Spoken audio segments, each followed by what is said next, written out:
you make sure it's on though? It's on. It's recording. Okay, so I know that was a quick break, but let me have your undivided attention. So this is part one. Listen up, please. This is part one, which is if you're going to answer your phone, you want to make sure that you gain control and get their name and number first before you start giving out information. So everyone's got that written down? Yeah.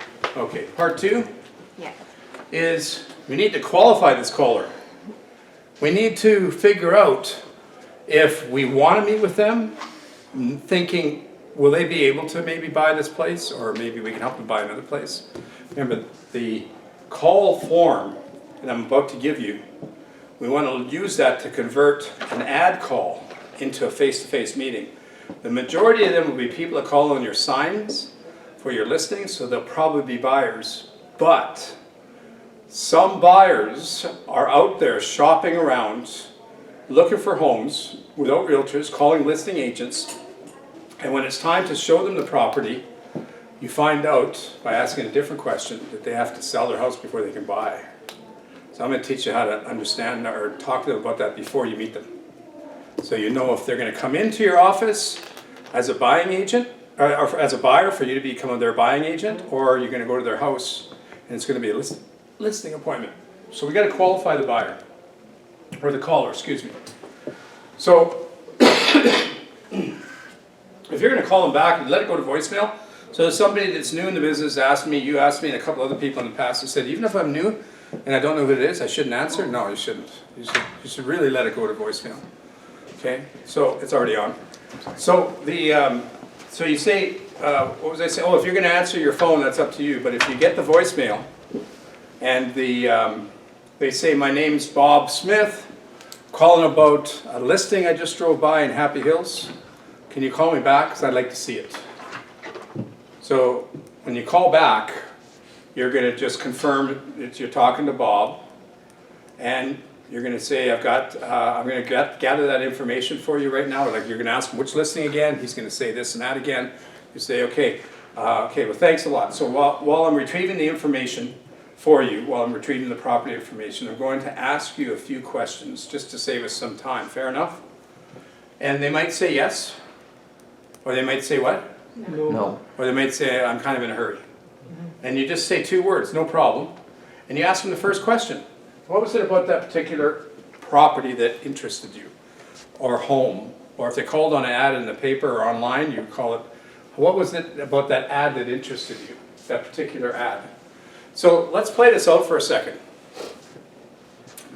Okay, while I'm retrieving that information, I'm just going to ask you a few questions to save us some time. Fair enough? And they say, sure, no problem.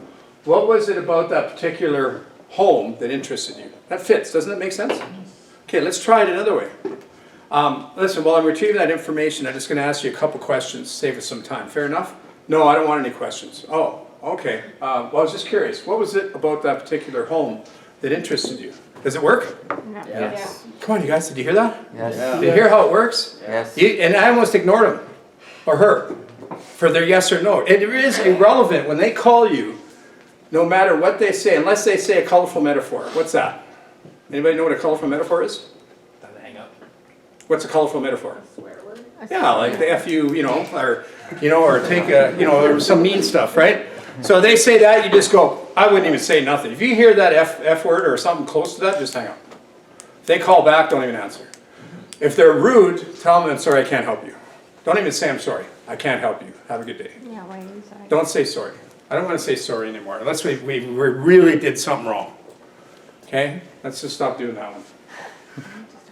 So, what was it about that particular property that interested you? Oh, well, we drove by and we kind of liked the, it doesn't matter what they say. Let them talk, right? Oh, great. And go on to the next question. Oh, well, excellent. So how long have you guys been looking for a home in that neighborhood? You guys, are you getting what I'm saying here? I'm being a little direct with you because I'm saying they called you on a yard sign. Right. You answered your phone, so you traded names, and they were nice enough to give you their name and number, or confirm their number, and everything is good. Okay? You don't race over to the property. Did you read between the lines and notice I didn't say that? Yeah. Yes. You don't ever go to a property. Now, according to most provinces and states, it's illegal to drive to a property, meet a stranger, and open up the house and walk in with them. It's illegal. It's definitely illegal here. And the council, if they knew, they could fine you or even kick you out of the business if they wanted to. They're not enforcing it that much, but I just don't recommend it because it's bad business practice. You notice what I said? It's illegal to walk through the threshold of a house with a stranger.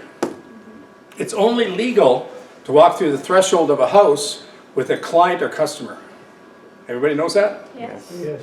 Again, let me say it again. It's illegal to walk through the threshold with somebody that didn't acknowledge and sign to be a client or a what? Customer. I don't deal with customers, just so you know. Blind. It's only clients, but you do have this customer option here, I hear, right? But that's another thing. But, so, I didn't say they call, and they want some info and they want you to meet them there and you go racing over there. So just because I didn't say it doesn't mean that you can do it. It means, let me say it again, don't do it. You know, I want to touch on that thing I mentioned earlier today. I want to tell you what's happened in the industry. A little heart to heart, especially for the new people. You guys ready? Yeah. Sorry, bud? Yes, please. So, when I first got in 27 years ago, a majority of the low producing realtors would always just race over to any call they got, okay? And they didn't make it mandatory to have your, what you call now a consumer relations guide, or we used to call working with a realtor. It was mandatory to get that signed before you put in an offer. And then they changed it about, I don't know, 8 years ago or something, that you had to get it signed to make them, and explain to the customer whatever before you show a property. But the majority of realtors still didn't use it back then, and it was always seemed to be the lower producing guys. The top producers would always say, yeah, come on in the office, we'll talk to you, we'll figure it out, see what you need, we'll help you out. And then they get in and they'd show them how they do it and say, here's some documents, we'll get them out of the way, and away they go, right? And so I've been doing that and teaching that for 27 years. And again, only a few years ago they made it mandatory that when you put an offer to purchase in, you got to put a buyer agreement in as well. Okay. But everybody's trying to do it the backhanded way instead of the way that I teach. And the way I teach, and you get more of it in lesson 7, is that this buyer, your goal is to get them to come in the office, into this client room or your office. And I'm going to give you an 8-step buyer process that's going to help you to get them to sign all the documents. And they want to, by the way. They'll actually say, where do I sign? This is great, and we want to hire you. Okay, so let's get past your doubt for now, okay, because I know you have some.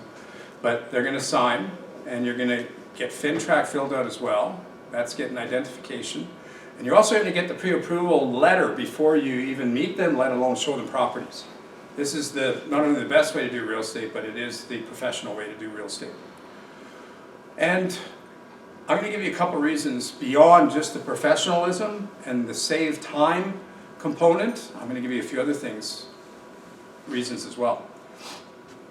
So, Friday I got an email from the Real Estate Association of Edmonton. A realtor got a request on Facebook from somebody that wanted to see one of her houses. It was a lady. She said, meet me at your house, I want to see it. So she went to meet her there. When she got there, the lady was there with a man also. And the thing that the real estate board said, the Edmonton one said, was that they went into the house and the man was sexually aggressive with the realtor and the woman was just watching. And he was on her like crazy, and she barely got out of the house. And then she waited in her car, locked with her phone, to wait till they left the house, and she reported them to the police, and then got reported to the real estate council. 2 weeks before that, another realtor, and this is in the Edmonton area, and so it's happening here too. So just because I'm hearing it there doesn't mean it's not happening here. It is happening. So she went and she said, I know I shouldn't have done this, but it was my own listing and it was vacant, so I went to meet him there. And the guy put on gloves, which sounds kind of normal with the COVID thing, but he put on those latex things. Yeah. And he looked really creepy. Yeah. Mm-hmm. And he came into the house and he was trying to get her to go into rooms first so he could like block and she could feel it. And so she had her phone, she phoned somebody on her phone and she walked around showing him while she was talking to somebody. And he was really creepy and he did a couple aggressive things but pulled back, and she's convinced that if it wasn't for her caution and her phone, he would have done some sexual bad. Okay, so, and these are the minor ones. I know of another one where a guy got called out west of Edmonton to meet somebody at his acreage. When he got there, two guys jumped him, took his wallet, and had his car at a chop stop before he even woke up. Yeah. Okay, and then it gets worse. One of our past students, it was in the US, but not far from Winnipeg. She went out to meet somebody at an acreage. She disappeared and they found her in a shallow grave 2 months later. Yeah. Every single one of them went and raced out to meet somebody at a property because the commission was more important than their safety, and even the guys. So I've been really fed up with it, to be honest with you. I think that it should be mandatory to do meetings before you work with buyers. I think a lot of things should be mandatory, but I can't make them. But I can still teach it, and I can still maybe even do some shock value if I have to. But if I get anything out of you guys for helping you to make sure you don't get hurt, it would be for you to commit to making sure that when somebody calls on a property, if they won't come in and they can't understand why you won't meet them, just let them go. Okay, so I told you my daughter's in real estate, so some guy calls on one of her listings. He says, I'm here from BC, I don't have much time, I need to see the place in 20 minutes. It happens all the time. And she said, well, you won't be able to see it in 20 minutes, we'd have to get together, we have some things to go over, and then we can show you that listing and a few others, and you can pick the best one. No, I'm in a rush, I have to see it, sorry, I can't help you. She was new when she did this, after I trained her. Yeah. So he said, fine, I'll call another realtor. And she used my dialogue. Guess what my dialogue is when somebody says, fine, I'll use somebody else. Sure. I said it to you once before. No problem. It's better That than would be best. Oh, yes. That would be. She goes, that would be best. And he was really rude. Then another realtor calls and he goes, yeah, some guy just looked me up on the internet and said you won't show him your house, but he wanted to know if I'd show him, so I guess I'll show him. And she said, I wouldn't show him if I were you. If he can't meet with you, he goes, oh, I always meet people at properties. She says, well, it's up to you. When do you want to show it to him? Well, in 20 minutes. She never heard nothing. It was her own listing. There was no offer came in. There was no nothing. Did she miss anything? No. No. Seriously, you guys. If people, now especially with this COVID thing, think about this for a second. People that don't want to get qualified, don't want to give their ID, that people maybe you want to make sure you meet to make sure they're not sick even, to go take them into some house. So can we add that to the mix? Yeah. Hey, just say no. Sellers asked me not to. In fact, I'm going to put that up here in a minute. Sellers asked me not to show any properties to their property to anybody unless they're pre-approved for a mortgage, and I meet them. And we'll show you how to get the sellers to agree with you on that. But that's next week. But you guys, I hope you don't mind me, even though I went to kind of a little bit of a really scary situation where somebody actually died. And if we were to say the casualties, the percentage may only be 0.5%, but you don't want to be that stat, that statistic, right, gang? Is that right? Yes. And it doesn't matter how big you are, guys. Some of you think, oh, I can handle myself. A baseball bat coming from behind, doesn't matter how big you are. Yeah. You're done, right? What about this one? So, You're done. and let's see, what was the question? Oh yeah, hey, what was it about that particular property that interests you? Well, we kind of like it. We drove by it, and you know, it's got nice curb appeal, let's say. Okay, so how long are you gonna be looking for a home right now? We just started. Oh, great. Okay, so are you working with any other realtors right now to help you find a home? Yeah, actually we are. Well, how many? 2 or 3. Oh, have you signed an agreement with any of those? No, we haven't. So carry on, you guys, okay? What if they say, yeah, I'm working with Bob Smith at ABC Realty. And you say, have you signed a client agreement with him? And he says, yeah, he's our realtor. Now what do we do? Set up the showing? No. Ask him to come in the office? No. No. You Please. say, well, you better talk to Bob. Yes. Tell him to call me, okay? He's supposed to be doing the work for you. Yeah. All right. Now, if they say, we haven't signed an agreement or we haven't worked with the realtor, say, it's okay, so I'm just curious, how many houses have you actually looked at so far? And they might say none, they may say 2, they may say, you know. I think if they're not working with a realtor, you might ask them, how many houses have you looked at so far? And if they say none, you would probably not ask number 5, why didn't you buy one of those? Because if it's none, why didn't you buy one of the none? That doesn't make sense. So see, so you gotta have a little bit of thinking process here, okay? Does that make sense? Yes. So, but, you know, there's so many scenarios, so I gotta have these questions. So what was it about this popular? Well, we liked it, it's in the neighborhood. We like, how long have you been looking? Are we looking for about a month? You working with any of the realtors? No, well, we've talked to a couple, okay? And how many of of these other houses that you, no, how many houses have you actually looked at? We looked at about 5. And how come you didn't buy any of those? I'm just curious. We didn't like any of them. Okay, but look at question number 6. What do you think of that question?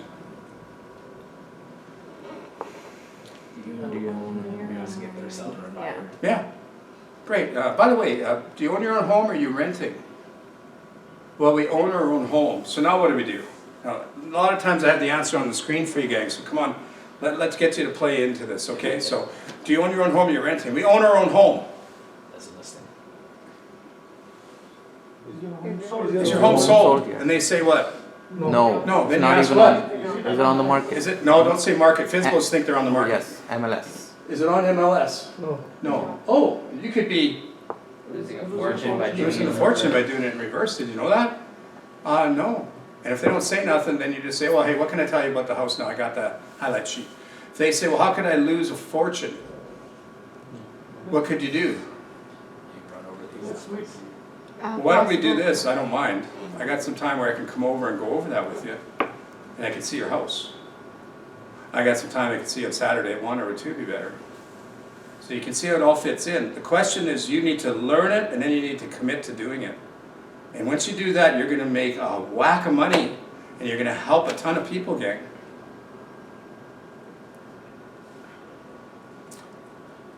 So if they're renting, you don't have to say the dialogue on the bottom. So do you own your own home or you're renting? Oh, we're renting. Oh, okay. Well, listen, I got that information now, so what can I tell you about the house? Now, before I go into the straight lining the answers or talking to them about the property, it's still converting into face-to-face. If you turn the page, I think there's a call form there for you, is there? Yeah. Yes. What page number is that? 313. So everybody turn to 313. Everything you just wrote down is already written down for you. See it? All those questions there. They're on the next page. All of them. See them there? Right on top. Right on top, 6 questions. You see them? Yeah. Yeah. So, if you want to rewrite them on the previous page, go ahead. You don't need me to change the PowerPoint. There's the call form. I don't even have all of it up there. But this is what I want you to do. Make a note of this. Actually, go back to the last page in this lesson, weekly activities. Yeah. Go to that right now. What page is it? 318. 318. When you're there, put up your hand. Just waiting for a few guys. 318. 318. Just waiting for one more. Okay. Find the one that says print off your call form and use it for all your calls. What number is it? 14. No. Oh. It's up there. What number is it? 7, 6? What? What does it say? Call form and use it for all your calls. 8. 8. In brackets, put print off a minimum of 20. Okay? So part of your homework assignment is that all of you have to just take this page, the one that's in your book, or go to the website. Yeah. The whole manual's on the website. You go to the website, put in inner circle 2 words, go to PDFs, go to the manual, go to this page, which is, what page number is it? 318. 310, is it? 3-18. 313. 313? 313. Okay, 313. Go to 313, push this page only, and push 20 copies and print them off. Okay. And it's mandatory to you to use this for, are you listening? Yeah. Yes. For what? All your calls. Yes. All. You get that? Yes. All. It's not you say, oh, I'm talking to somebody and after I hang up I'll fill out my call form. No. You actually check your voicemail. Listen up. Before you phone, you push play on your voicemail and you hear Bob Smith, you write it down, Bob Smith, on the call form.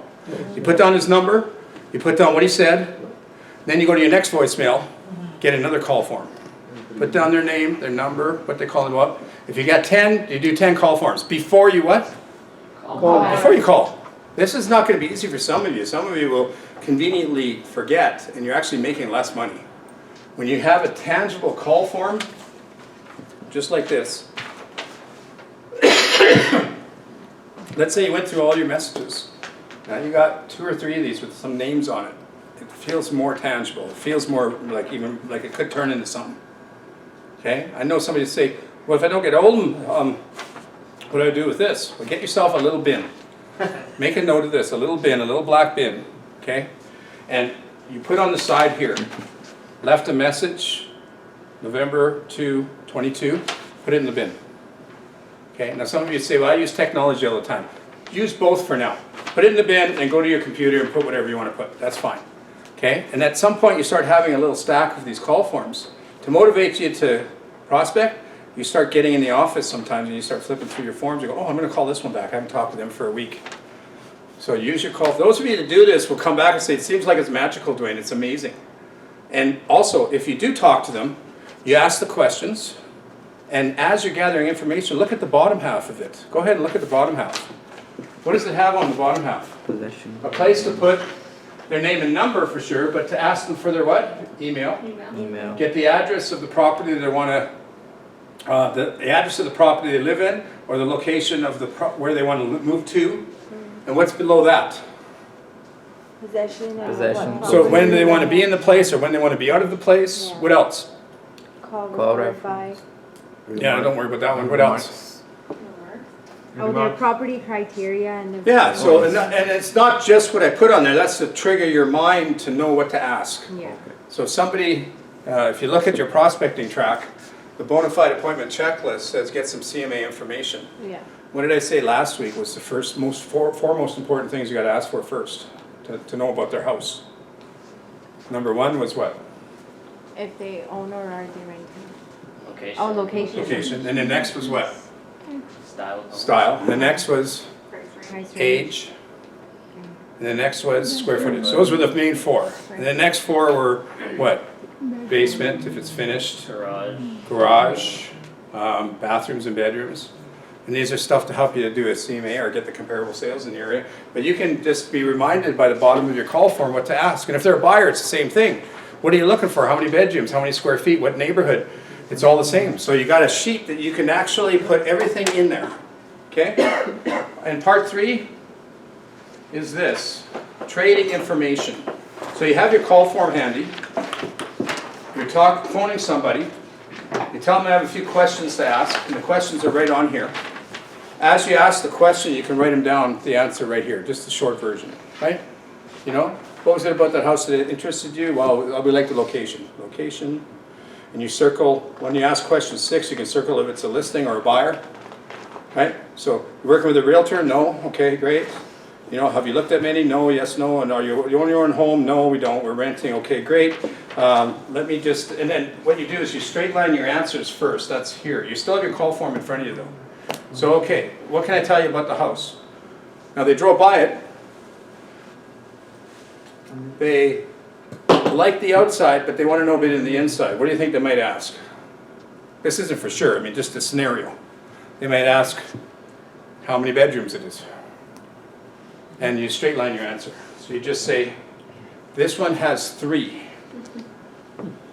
Are you looking for a home that has 3 bedrooms? And if they say yes, then you ask them what else they're looking for.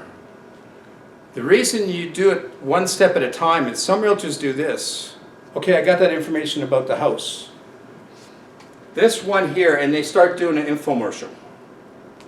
They start going on. This particular house is great. You're going to love this place.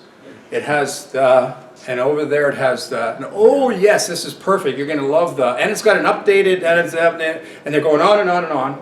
And then they say something the guy doesn't like, and the guy just hangs up. Okay, so don't try to sell the thing on the phone. Can you make sure you don't do that, gang? Yes. Straight line your answer. Well, this one has 3 bedrooms. How many bedrooms are you looking for? We're looking for 4. Oh, well, this one, maybe you can put one in the basement, but we can help you find a home with 4 bedrooms, no problem. Could you? Yes. Yeah, so you say, so I'm going to show you how to still convert it, right? You got to get them back to those questions on the call form. No, not the call form, the prospecting track. Do you remember the open-ended questions? Yes. Yes. So they were the W5, right? So you still have your call form to gather information, but then you turn and look at your call or your prospecting track on the wall, and you say, so you want one with 4 bedrooms, just to confirm, and you don't have to say where do you want to live. You can say, you said, they already told you you want this neighborhood. They called on this listing. So Happy Hills is the place you want to live, is that right? Yeah? Yes. And you're looking for like a bungalow like the one you called on? Yeah. And when would you want to be in your new home, by the way, if we've helped find another one? And then say, let's do this. Look at the clothes. Ding. Ching. Ding. Why don't we do this? I don't mind. I can put aside some time where you can come over to the office. We're going to get into that in a second here. But you got to get back to the W5, okay? So, you can't sell a house over the phone. So don't do your little infomercial. You know, oh, it's great. You love this. It's got that. It's got this. It's got that. It's just, there's some of them that you're talking away and they go like this with the phone. Like this guy's just going, I had a guy, I called to set up a showing. I'm the realtor. And this other realtor, he starts selling me the house. Really? Oh, Dwayne, you're going to love this place. And then he's going on and on. I said, hey, buddy, I'm not buying the place. My clients might, but I'm not. So just let it go. I mean, he just wouldn't stop telling me about all this stuff, right? I just wanted to set up a showing. It's crazy, right? So, part 4. Well, before I go into part 4, it's 3 o'clock already. No, it'll be about 20 minutes. That kind of balances out being starting a little bit late there, but what can you do, right? Yeah. I hope it's not like this next week. What I'll do is if I'll check the weather this time, and I'll leave an hour earlier if I have to, but you won't have to wait next week for sure, okay? So the where it says that a 3-part process to protect the address, originally this was created for, we used to do a lot of print advertising. So the real estate board in all cities would have a magazine, not a magazine, like part of the newspaper. And it was very successful for decades. I used to advertise like a whole page with, 12 properties at a time. And it used to be in the local paper every Thursday, and they used to have these boxes around most corners and most coffee places where the people would just grab in. Here it was called the Cren magazine, Calgary Real Estate News. In Edmonton it was called the Real Estate Weekly. In BC they still use it, it's called the Real Estate Weekly as well. And so originally we put advertisements in properties, but we wouldn't put the addresses just to get people to phone. And then I didn't take it out because now people can advertise on Kijiji and Craigslist. There's still a magazine that's actually really good, and it's quite successful because it's used, they give it out, and it's also got, it's online, and they use a text service. Make a note of this magazine, and you might want to check it out. A lot of the top producers still use it. It's called Homes and Land. Anybody heard of it? Yes. Yeah, it still works. So if you're advertising Homes and Land, or you're advertising on Kijiji, Craigslist, or even if you're doing a video, don't put in the address. Okay, you don't want people just driving over. When the realtor advertises with the address, some people think you're encouraging them or giving them permission to approach the seller. And you don't want that, do you? No. No. And some of them do. I remember I had a listing, and I don't know if I advertised it by mistake or what, but there's this guy. He kept going to the door to talk to the seller, and there was a young lady had a house listed. She was scared, and she just kept pointing, called the realtor on the sign, and he wouldn't leave, and he came back the next. We had to call the police on him. So there's a lot of weirdos out there. Yes. You know what I mean? He wanted to do a deal without the realtor, right? Okay, so don't let us be in any way influencing or setting it up. Let's just remove the address. They call. In fact, let's do this. Why don't you stand up for a second? Everybody just stretch for a sec, and then what I want you to do is put your right hand over your heart like this. Raise your left hand like this, and repeat after me. I swear from this day forward I swear from this day to forward never give out the address. To never give out the So help me address. Dwayne, and grab a So seat. help me Dwayne. So now you just made a personal commitment. So somebody might say, hold it, am I understanding him right? He's saying don't give out the address. Yeah, I'm just saying, if we advertised and it just shows the property, a nice blurb, professional, but vague enough that they're curious, and they do want the address, they're going to call and say, yeah, I saw your ad on Kijiji, or in the old days they'd say, I saw your ad in the Cren magazine, and I was just wondering if I could get the address, I just want to drive by. Most people, most realtors don't have the strength to say what I'm about to say. They would just say, the address is 123 Happy Hills, right? Yes. Yes. And then the people go drive by. Right. And what do? They drive by and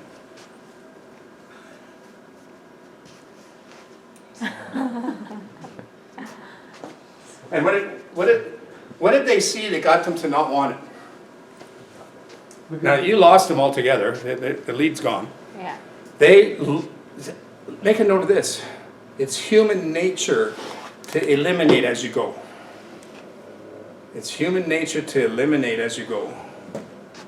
So they're looking for a reason not to set up a showing. And then they want to go drive by another one and another one. Then the one they want to see is something that looks just amazing, curb appeal. Not what's inside the house. But you'll hear this a couple times. Houses are like people. It's what's inside that counts, yes? Yes. I even had somebody that early in my career did everything wrong, so they drove by. And lucky I was enough to still work with them. Went, showed them some houses, they didn't like them. I said, we should really go back to that other one. They said, no, we don't want it because it has a, you know, a branch that's crooked on the tree or something. I don't know what it was. But I said, no, let's go look at it anyways. All right. We go in, we show them the house. They go, guess what they did? Just like that. Doesn't happen all the time. I'm just trying to help you increase your batting average by just doing everything right the first time if you can, right? So don't give them the address. Plus, you don't want somebody to think they can go and approach the seller. Does that make sense? Yes. So you made a personal commitment. Just say, no, we're not going to do that. You know, nowadays, you have to follow my dialogue, but the general idea is everybody you need to meet first, they have to be pre-approved with a pre-approval letter, and they got to make sure they don't have the flu, let's say. That make sense? Yes. Like, that's it. And if I can't be professional enough to do that, then we shouldn't be in the business and be running around and doing all this stuff. Does that make sense? Yes. Okay. I know I said that over and over. So, but let me give you the details on how to say the right dialogue so they understand, and then they're willing to come and see you, and they're even willing to sign. Not willing, they want to sign, because you're just amazing. Like, who's the best realtor in town?